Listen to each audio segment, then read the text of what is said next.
حاجی خوبیسی؟ دست در نگرد. چیزی که دوباره داری از چی جنسیسه؟ پشم گوسفند. مال گوسفند. چی گوسفند بله. داره؟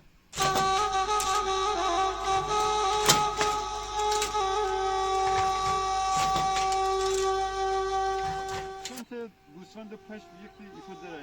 2 کیلو. 2 کیلو. بله. هر یک گوسفند مثلا بالغ چقدر پشت مده؟ نیم کیلو، 1 کیلو. یعنی 4 تا گوسفند بله. باید بله. شما پشت بشینید که بتونید اینو چک کنید.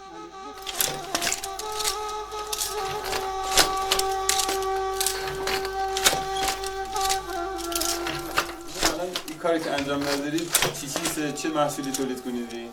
اما الان شاله دستگو از کای موته اما الان ایلا شلوار اکا موتش یعنی شلار تالشی شلار باوتیم فارسی شلوار هم محلی برشتین ریسنده انجام بدن تبدیل به چله کشی که دستگاه بافندگی باوتیم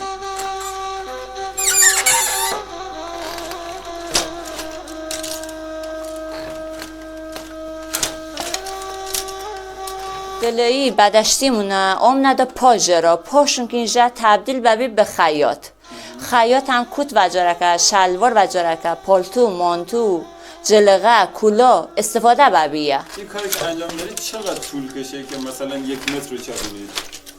من 3 ساعتی که این متر باشم وقته هر 3 ساعت 1 متر. بله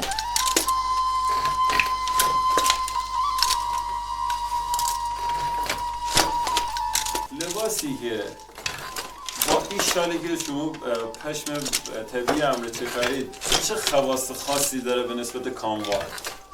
خیلی تفاوتش است هم گرم است و غم بردیه هم آدمی انسانی جانی هم مفهد روماتیزی را همونی دیسی را کمردیز خیلی چاکه آبستون خونک غم بردشی جانی